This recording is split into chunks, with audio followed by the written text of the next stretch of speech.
Good afternoon, everybody. And now we're going to continue our intellectual feast by listening to Professor Sara Russell, who is going to talk on the origin of the Earth and the Moon. Thank you, Great. Sara. Thank you so much. All right, afternoon, everyone. Thank you. Great. So, yes, I hope you're all suitably refreshed. So now we're going to continue our zeroing in about our origins and focus specifically on the origin of the Earth and the Moon. So the first half of my talk, I'm going to talk about the formation of the Moon and the final stages of formation of the Earth. And then I'm going to talk a little bit about how we can learn about how the Earth became habitable. Okay, so as John brilliantly illustrated in his talk just before lunch, there are three ways we can learn about how planets formed. First of all, we can study meteorites that date from the time when the planets were growing. And here's an example from our collection, the Vigrano meteorite. Hopefully most of you have touched a meteorite today. And this would have been the oldest thing that you ever hold. It's older than the Earth itself. And meteorites like this are composed of components that were once free-floating in a dusty disk of gas that eventually collapsed to form the sun and the planets. And we can learn about the environment of that disk and its structure by looking at meteorites like this.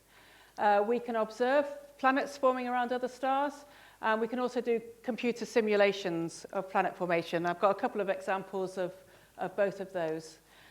So here is an observation that was taken at the ALMA telescope, and to a planetary scientist who studies planet formation like me, this is just an incredible image. What we're looking at here is a star in the center, and all this orange stuff is dust. It's surrounded by this dusty disk. So for most of my career, I had this picture in my head of what a protoplanetary disk would look like. But now we can actually see them and image them and learn from what sort of environment the planets were formed. And many of these disks contain rings in them. And these are areas where there is no dust. And there's no dust there because planets are forming and the planets are sweeping away all of the dust in their path. So images like this can tell us not only about these early formed disks, but also about the planets that they contain. And then this is an example of a computer simulation. This is quite a sort of old and simple one now by my colleague John Chambers. I'll go through it again. So this is, on the y-axis is the mass of a bunch of objects. So this simulation assumes you start off with a load of small objects at various distances away from the sun. So distance AU means distance from the sun with the Earth at 1 AU. And then as these loads of small objects start to interact with each other, they start to undergo this process that John talked about called runaway growth, where they will collide and stick to each other and therefore get bigger and bigger. I'll just watch this through one more time. So here's the original starting point of small things. They knock into each other, they stick to each other, and you end up with something that looks quite a lot like our solar system with Mercury, Venus, Mars, and Earth and Mars. Okay, I'll move on. Okay, so what about the moon? So this slide is just to remind everyone that the moon is a super, super special object. So this is an image to scale of some of the moons of the solar system with the Earth's moon here and also our Earth to scale. So you can see the moon is smaller than the Earth, but you know, they are same orders of magnitude sort of in radius. And that's completely different to any other planet-moon system. So Mars has got 2 moons, but the largest of them, Phobos, is only 20 kilometers across. So it's teeny tiny compared to the size of the planet. And then the outer planets have moons as well, and these can be sizable, about the same size as the moon. But these are around giant planets that are way much bigger than the Earth. And so really the Earth-Moon system is special in having these almost twin planets forming together. So the question is, how did the moon form? How did this special object form? And historically, there were 3 main theories about this. The first theory is called the co-accretion theory. And this theory basically says that the Earth and the moon formed from the same material in the disk. So while as the Earth was forming, there was dust around it that was similar to the dust that was making the Earth, and that coalesced to form the moon. So if this is correct, you would expect the moon to have a very similar composition and structure to the Earth, because it would be formed from exactly the same original cloud of material. So we can test that by seeing if the moon is indeed exactly the same as the Earth. The next theory is the fission theory. So this was actually first proposed by Charles Darwin's son. And this theory is that when the Earth first formed, it was spinning so fast that basically a blob fell off. And the proposal was that the Pacific Ocean is actually the place where this blob of the Earth was removed. Well, we now know that the Pacific Ocean is very, very young compared to the age of the Earth. So this sort of is very, very unlikely. Also, if this actually happened, the moon would be going around the Earth at exactly the same orbit. It wouldn't be tilted by 23 degrees, which it is. Okay, and the third theory is that it's a captured asteroid. So basically, this is a body was wandering around the solar system, and it was captured by the gravity of the Earth and became its moon. So those were the three big ideas. This, I'm talking now in the sort of early 20th century. These were the ideas. And the way to find out how the moon formed was we had to go to the moon. So in 1969, the first humans set foot on the moon. This enabled us to learn so much more about the lunar surface. And really, to build on John's point before lunch, this gave us the opportunity to collect samples and bring them back to Earth, and having that capacity to be able to analyze samples in our labs to make these really, really precise measurements really enabled us to understand the moon so much better. So we can see, so this is an image of looking at the moonrise from Earthrise from the moon. Beautiful image. You can see that the objects do superficially look very different to each other. The Earth is covered in clouds and oceans, and the moon is just a monotonous grey rock. But what we learned by going to the moon during the Apollo era and the Russian Soviet lunar era, we learned that the moon has got a core in the middle, like the Earth, but the core is very small compared to the size of the Earth's core. And this kind of rules out the co-accretion theory, because it means the proportion of iron to rock is very different in the moon to it is in the Earth. So they probably didn't accrete together. It's low in volatiles, such as water. It does have a measurable amount of water, but only at very, very small levels. And if you look at the chemistry in detail, for example, the oxygen isotopes, but also almost every other isotope in the periodic table, the Earth and the moon are essentially identical. So that tells us that the Earth and the moon are somehow connected genetically together. So there's one way which we can make all of these constraints into a theory of how the moon formed, and that's the giant impact theory. Oh, so first, before we go to that, this is just a comparison of the Earth and moon. It's a very old slide. But this is just to show the much larger core of the Earth, which goes up to about half the radius of the Earth, is full of iron, basically. A solid core in the center where it's really, really high pressure, so it's made into a solid. And then a liquid core around the outside. So this together makes the Earth's magnetic field, which also imparts special properties to the Earth and protects us in many ways from radiation. And the moon, in contrast, has this really teeny tiny core, much, much smaller. So they're compositionally very different. And the way you can explain that is if the moon formed during a giant impact. So this was a theory that was proposed in the 1970s on the back of the Apollo and lunar rock compositions. And it's really stood the test of time. So it's really almost pretty much universally agreed now that this is how the moon formed. So the idea is that the moon formed probably a glancing blow of a very large object about the size of Mars, smashed into the Earth, and it's very early in its history. And then the debris from this went to form the moon. So here's a little simulation from Robin Canup, and I might show this a few times. So in this simulation, the all of the blue dots are things that are going to end up as part of the Earth, and the green dots are going to end up as part of the Moon, and the red dots are going to be lost to space.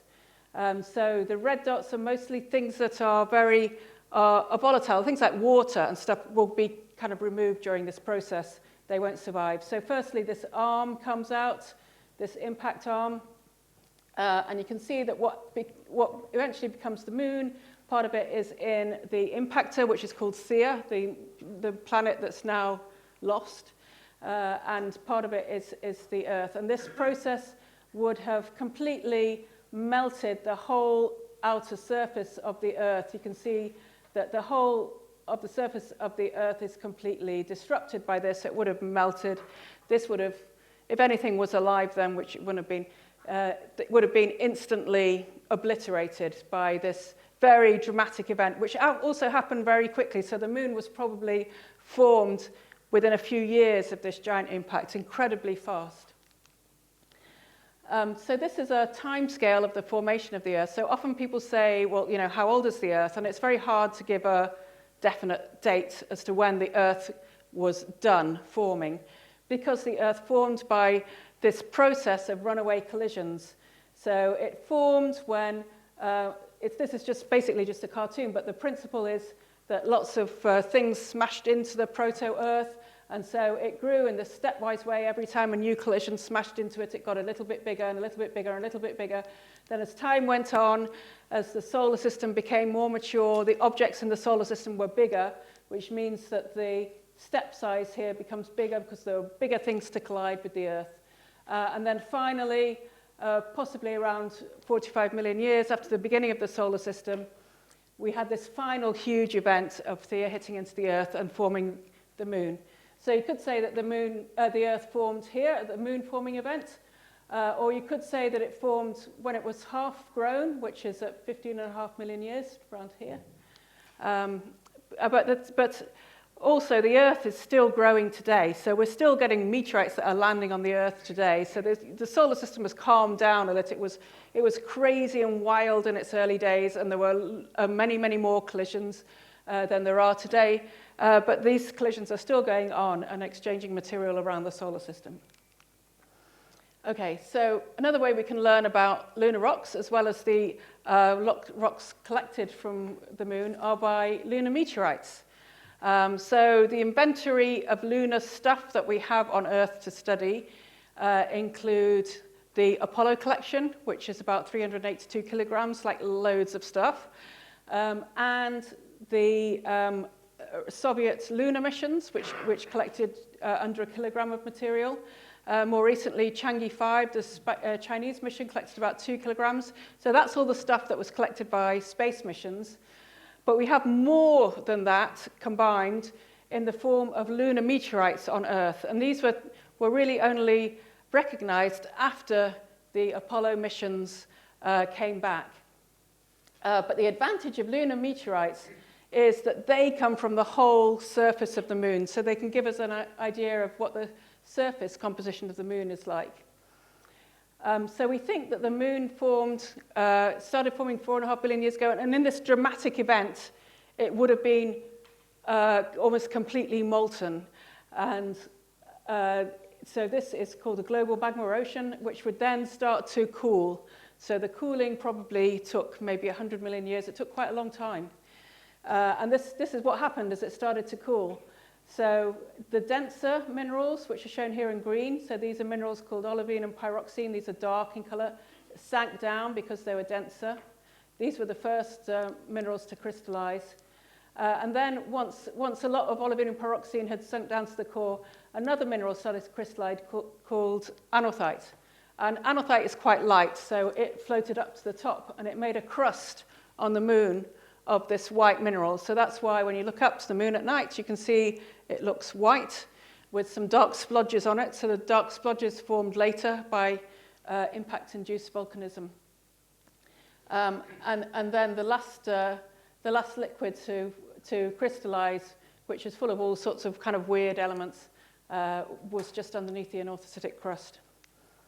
Okay, so now have had so many missions to the moon that we have got a pretty good idea of the geological composition of the moon. And this is the US Geological Survey produced this geological map of the moon. So on the left is the near side. So there's one side of the moon that's always facing us, and the right-hand side is the far side. So the far side of the moon is one of the most inaccessible places in the universe. So we can get a great telescope. We can look at the cosmic microwave background, but we can't see the far side of our own satellite. We have to go there using a spacecraft. But we've done that now, and we can see that there are many units, geological units on the moon. The near side is dominated by this stuff in red here is a basaltic material that formed when there was a series of bombardments on the moon around 3.8 billion years ago. This is sometimes called the Great Heavy Bombardment. And we think at this time there may have been a particularly high abundance of impacts happening on the, around the solar system. But the great thing about this is because the moon is so close to us, it's only 250,000 miles away, whatever happens to the Earth also happens to the moon. On the Earth, the surface is getting continuously reprocessed. So we're going to hear more about that in Thomas's lecture next. And so it's like the Earth, it's all continuously having a facelift. It's having volcanoes and its glaciers sort of wiping the surface clean. Whereas that hasn't happened on the moon. The moon is like the picture in the attic that sort of shows how old we really are. And it's full of craters, and these craters can tell us this whole record of what has happened in our neighborhood of the solar system. Okay, so now I'm going to focus a little bit on the Earth. So this is an imagining, I don't know how true it is, of what the very early Earth would have looked like. So this time the Earth was called the Hadean era, so the hell-like era, because it was absolutely horrible. So the Earth would have been full of heat from the accretional energy and from radioactive isotopes that it contained. And that meant there would have been loads and loads of volcanoes, and these would induce lightning to happen, the dust from the volcanoes. There would have been loads and loads of meteorite strikes happening all the time. And the moon, when it formed, it was much closer to the Earth than it is now. It was maybe only a few Earth radii away, whereas now it's more than 10 times further out than that. And that would have really affected the Earth as well. So there was no water around at this time, so there wouldn't have been water tides. But the moon's gravity was so strong that it would have produced rock tides. And that, again, would have made more volcanism happen. The Earth had a day of around 8 hours, so it was spinning really fast. Some people think that it wasn't round, it was like shaped like a rugby ball because it was spinning really fast and because it was attracted to the moon. So it would have been a completely alien place, alien, uninhabited, uninhabitable place. So then the question is, how did the Earth become habitable? And this is the second half of my talk. And I'm going to talk about a recent space mission called OSIRIS-REx that went out to try to discover how the Earth became habitable. And I love this quote by T.S. Eliot: "We shall not cease from exploration, and at the end of all our exploring will be to arrive where we started and know the place for the first time." Brilliant. So T.S. Eliot, if he got bored of being a poet, he could have written press releases for NASA with that sort of quote. It's sort of so perfect. And that is what this mission is all about. It's called OSIRIS-REx. So John's talk briefly mentioned all of these space missions. So far there have been 3 space missions to asteroids. The first one was Japanese mission Hayabusa, which went to Itokawa and returned just a few grains of material. Hayabusa 2, another Japanese mission, went to Ryugu, and it returned a few grams of material in 2020. I'm going to focus on OSIRIS-REx. So this is a NASA mission that visited asteroid Bennu, and it returned material to Earth in 2023. So this is by far the biggest asteroidal sample return mission. It's actually the biggest sample return mission that's from beyond the moon. And this is what the aims were. So people ask, why has OSIRIS-REx got such a strange name? And the answer is because all of these science objectives are embedded in the name. So the number one aim of OSIRIS-REx was to learn about our origins, to learn about the origins of the planets in the solar system and learn about how the Earth became habitable. Then the S and the I stand for spectral interpretation. So the idea here is that if we got a chance to look at an asteroid from a distance, but then also collect a bit of it and bring it back to Earth and ground truth the data, we can then apply that link to all of the other asteroids and other planetary bodies around the solar system. So it would give us this really invaluable ground truth information. Resource identification, so this is one of the aims, was to look at whether we could ever mine asteroids in the future, whether it had any precious material in it that could potentially be fruitful for an Earth resource. Security, so there's a very, very small chance that the target Bennu might hit the Earth in the very distant future. So we wanted to learn more about how asteroids travel through space so we could understand better their orbits. And then finally, the REX bit stands for Regolith Explorer, and that is because we were going to sample the surface of the surface of the asteroid, which is called the regolith, and bring it back to Earth. Okay, so this is the asteroid that was visited. It's 500 meters across, and it's one of the kind of surprising things when we arrived there was we were expecting it maybe to be like a solid rock, which it's not. It's actually a rubble pile. It's just a load of boulders that are just very loosely stuck together under their own gravity. And the boulders look a little bit different from each other, so there's some bright ones and some dark ones, so there's some different compositions there. And then at the end of the mission, we collected a piece from the surface of the asteroid. And here there's SamCam. This is the camera that was just to look at the sampling. NavCam is the camera that was used for navigation, but it was deployed to also look at the sampling. This is the sampling arm coming into the surface of Bennu to collect the material. So it comes closer and closer and closer. Then very soon it will hit the surface. Okay, wait for it, wait for it. Yeah, you see this shadow there is coming through, NavCam. And then it went boom. So what we were kind of expecting when we did the tests before the mission launched, we tested it on basically a rock with a bit of like sand on top. That's what we thought it would be. But actually it's not like that at all. It's like a ball pit. And when the arm went into it, it went straight through. And it's only because it had thrusters on the arm that we actually got it back. We could have lost the whole spacecraft. So that was the process. It was called touch and go. And because, okay, and then the container in which the material is contained is called the TAG-SAM, which is the touch and go sampler, and it's about this big.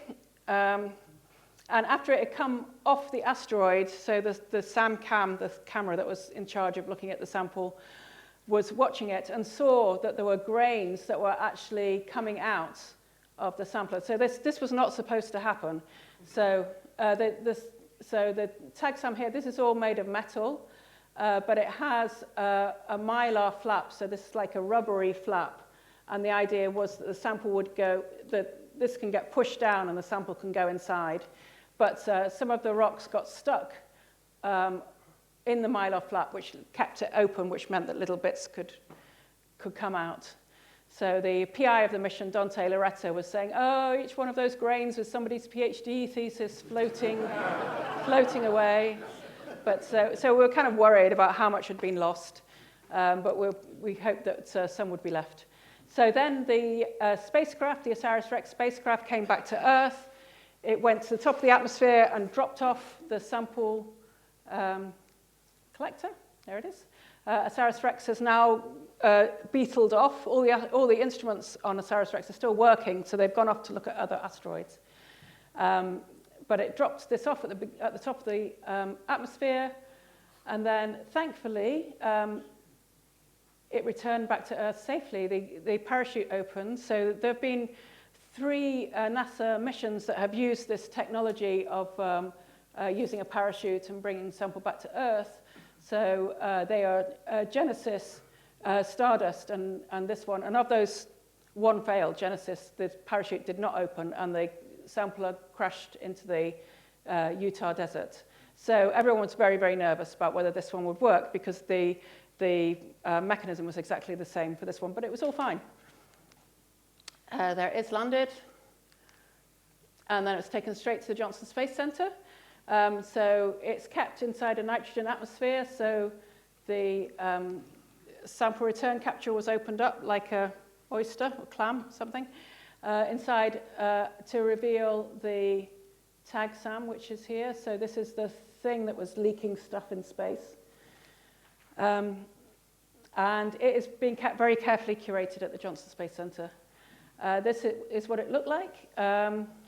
So this is the mylar flap that sort of caused all the problems. So a lot of even before we opened it, we could see a lot of the grains were on top of the flap rather than being inside, as we kind of expected, which was sort of actually turned out to be good news, because also the couple of these screws were kind of stuck fast, and we couldn't open them for about 2 months. So we didn't manage to completely open it for a while. But in the meantime, we worked on this material that was on top of the sampler. And we found there were stones in there up to about 1 centimeter in size, but a lot of it was kind of like dusty stuff. This is what it looked like when it opened up in January. And overall, there's 121 grams of material returned, which, as I said, was the largest sample return from beyond the moon, and the second largest for NASA after Apollo. Then it got sent around the world to scientists around the world. So there's about 200 scientists who've been working on this material. One of those arrows is coming to us at the Natural History Museum. Another one went to Oxford, so my colleague Neil Bowles, who's a fellow at St. Cross, got a bit as well. And this is what our bit at the museum looked like. We got about a teaspoonful altogether of these little grains. Anyway, I should probably hurry. I could spend a long time talking about this mission, but I should crack on. So this is what it's made of. So it's mostly made of clay. So this is an element map in a scanning electron microscope. And the dark blue stuff is all clay minerals. So this is something that is trapping water. It has loads of water trapped in it. It formed in the presence originally of ice grains, which then melted and formed these other clay minerals. We also found it contained carbonates, calcite, magnetite. One thing that surprised us was that it contains quite a lot of phosphate, a magnesium-rich phosphate, which we haven't seen in other similar materials. And the presence of water tells us that it formed right in the outermost part of the solar system. So it formed in the snow line, where conditions were cold enough for ice to condense. And it condensed as a mixture of organic material and rock and ice. And then it got thrust into the innermost part of the solar system. Okay, so I'm just going to highlight a couple of the things that we found. So this is a close-up of the unusual phosphate, which also contains loads of sodium. And then one thing that was also a bit of a surprise, we found salts in there. So we found sodium chloride, which is table salt, and also potassium chloride in there. And then, so these are two images juxtaposed at very different scales. So on the left-hand side is a sodium carbonate mineral called trona that was found by my colleague Tim McCoy. And so this is only 100 microns across, something like that. And when we saw that, we were reminded of places like this. So this is Searles Lake in California, which is an evaporite deposit. So this is an area that's now used. This is about 100 kilometers across. It's taken from the International Space Station. So this is a place that used to be a lake, but the lake has dried up and left behind a sequence of salts that are now mined. And because it's sort of economically really important, it's been very well characterized. What we found was that the minerals that we see in Bennu are a really good match for the minerals we see in places like Searles Lake. And that made us think that we're looking at an evaporite deposit. And that tells us that there were once like pods of free water inside Bennu's parent body, which evaporated away and left behind this sequence of salts. And this salty water is really important because this is a great place to make organic material, okay, which I'll go to next.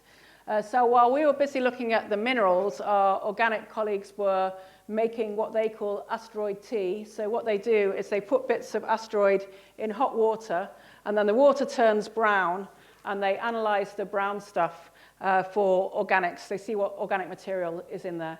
And they found this whole zoo of stuff, which includes all 5 nuclear bases. So these are the components in DNA, the organic components in DNA. So DNA is made of a phosphate skeleton surrounded by these, one of these 4 nuclear bases, and then uracil is found in RNA. And they also found this load of amino acids, including, these are ones that are used in life. Life uses them. And all the yellow ones have been found in Bennu. So 15 out of the 20 amino acids used in life have been found in Bennu. And what we think that means is that Bennu probably, this lovely diagram by our NASA friends goes round clockwise like this. So we think that Bennu accreted from this rich mixture that included ammonia. It's incredibly rich in ammonia, formaldehyde, these very, very simple organic molecules that are just made up of a few atoms and water. So they accreted with the rock material.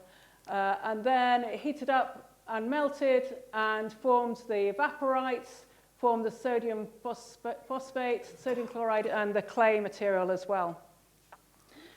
And this sort of environment of the salty water then enabled the ammonia and the formaldehyde and the water to react to make much more complicated organic molecules that we see in Bennu today. So it's sort of like, we think that asteroids like Bennu, which is a near-Earth asteroid, it has an orbit near the Earth. There would have been asteroids like this in the early solar system as well. And as the Earth cooled down from its really, really hot temperatures to start with, these would have seeded the early Earth with all of these fantastic ingredients needed for life. So the phosphate is kind of a great fertilizer. It has the organic material. It has the water that would have produced our oceans. And basically, it's kind of this all-in-one package of the ingredients for life, plus the nutrients and the water that life needs to flourish. So Bennu is kind of really is telling us about the habitability of the Earth, but also of other planets as well, like Mars would have been seeded with these same kind of materials as well. So that's basically it. So as I go through the moon will slowly go around the Earth as I go through this. But a very simple summary is that the Earth and Moon formed together 4.56 billion years ago. And they formed when this planet called Theia smashed into the Earth. And then we can learn about what happened next from space missions like OSIRIS-REx that have told us that probably all of the volatile material that was lost during the during the moon formation event could then be reincorporated into Earth by impacts. So I'm very happy to take any questions. Thank you. Yep.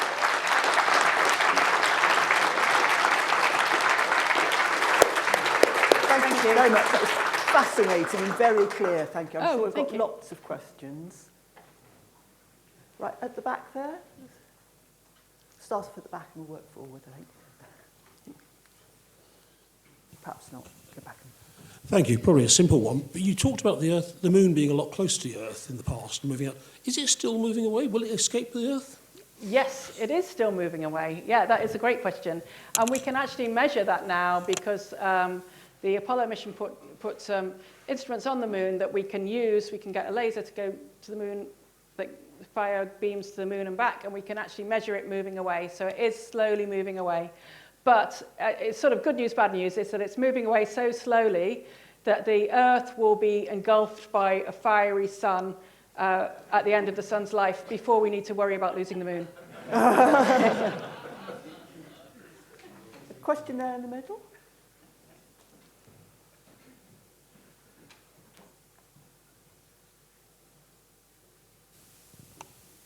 I just wondered if you knew a sort of time scale of these various episodes that you speak about the Earth. You know, the fiery ball, cooling down, been impregnated with all these new different chemicals from the dust and the dirt.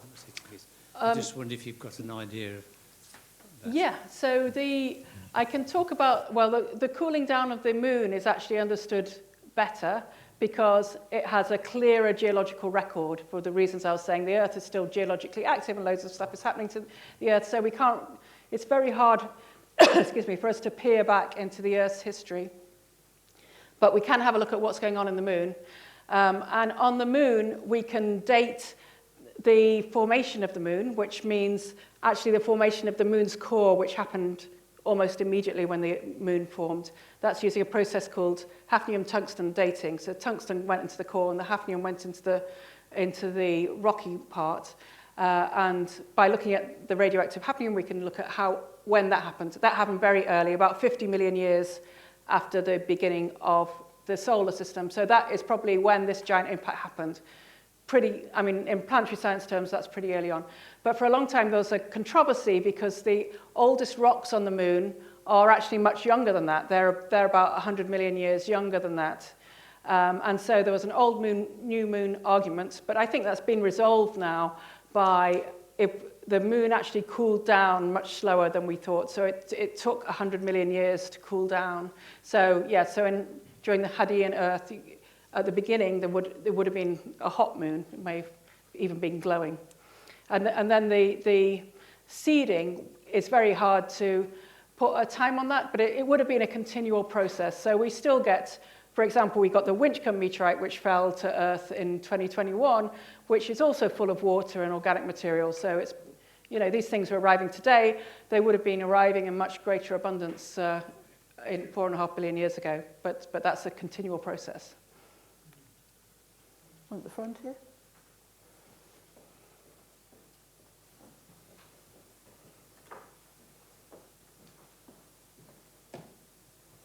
Your final summary slide from NASA, under the amino acids, it had the L and D isomers. Mm-hmm. Are they roughly in balance? Is already a bias to one This or one. the other? Bottom left. Bottom left. Yeah. Yes. So yes. So one of the I didn't go into this because it's not my work, but one of the interesting things is that the organics that are used for life have an excess of either left-handed or right-handed, depending on what molecule it is. But on Bennu, they are exactly racemic mixtures, which means they have exactly the same amount of left and right. And that was actually a surprise to our organics friends, because that is not found in meteorites. Meteorites also have an excess, but now we think that probably it's because meteorites are really just contaminated. So that's a reason why we really need to have these space missions to bring back a really pristine sample that hasn't been contaminated by the Earth. That's fascinating. Yeah. We've got time for another couple of questions. There's one over there.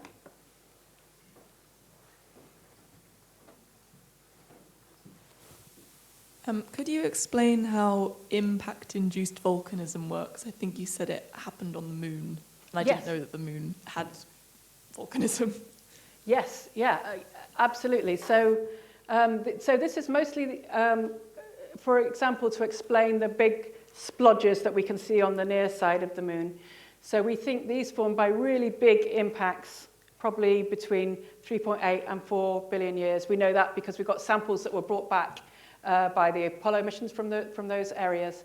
And the big idea is that the heat of that impact was so much that it actually heated up the mantle underneath the moon, and that caused this volcanism to happen. And it caused, and these are actually basalts, so I don't know if you're a geologist, but these, so it actually produced these basaltic, they're called mares or seas of very low viscosity magma came out and filled the impact basins that had just been formed. Question there and then there.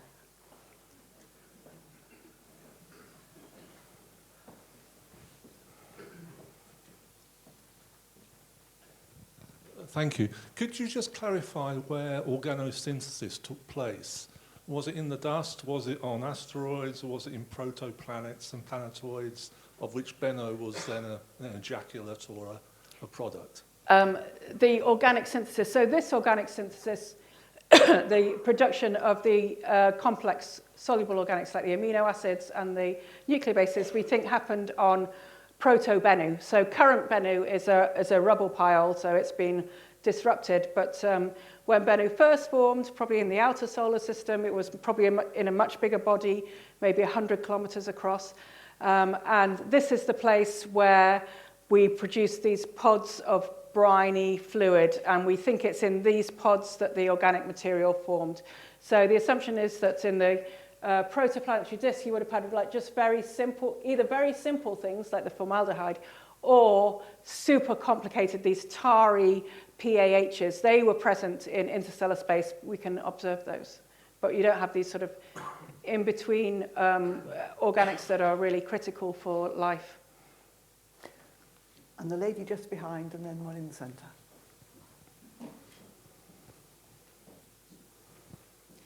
Thank you. It was such an interesting talk. Thank you. Could you tell us what happened to Thea? And did it take part of the Earth with it? Or would it have taken part of the Earth with it? Yes, so Thea was, most of Thea was completely subsumed into the Earth. But then part of both Thea and the impact site of the Earth eventually became the moon. Everything became mixed up. So yeah, Thea's no longer, this was an extinction event for Thea. Right. It's no longer here. And there was a question in the centre.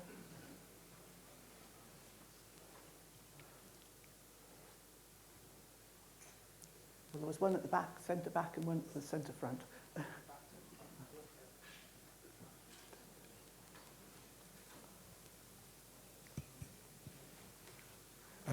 Thank you.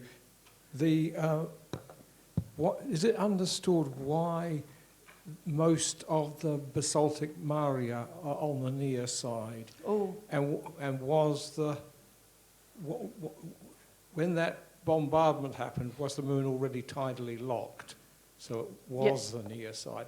So I didn't catch the answer to the yes. So the answer to the second bit is yes. I think the moon would have been tidally locked very, very early on, and especially because it was so much closer, so the gravity would have been much, much stronger. So that would have happened very early on. Why the near side and the far side are so geologically different, no one quite knows. So this is called the lunar dichotomy, and part of it may be that the crust is thinner on the near side, and again, that might be due to the gravitational attraction of the Earth on the moon has made a thinner crust, so that makes it more susceptible to these volcanism. And there's a question at the back there, and we'd probably better make this the last one.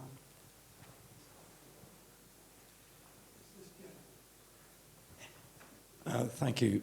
You've talked about the arrival of water as being brought by asteroids. Now, comets don't seem to have had much of a mention today. And it seems slightly more plausible that comets should bring water. But is there any evidence for that? Yes, so that is a great question, because comets are basically dirty snowballs, so they contain more water. But I mean, our research probably rules them out as being the main supplier of water to the Earth, just because their DH ratio is very different to that of the water on the Earth. So that DH, we don't have a load of really, really precise data for a lot of comets, and it seems quite variable. But nearly all comets have very high abundances of deuterium compared to hydrogen, and that's not what we see in the oceans. So that means that the asteroids like Bennu, which have very similar DH ratios to the Earth, are more plausible. Or to be the main carrier. I mean, obviously, I'm sure comets have hit the Earth throughout its history, so they must also make some minor contribution. But the impact rate of asteroids is much higher, even though they contain less water. I think we probably better make that the last. Thank you very much. Thank you.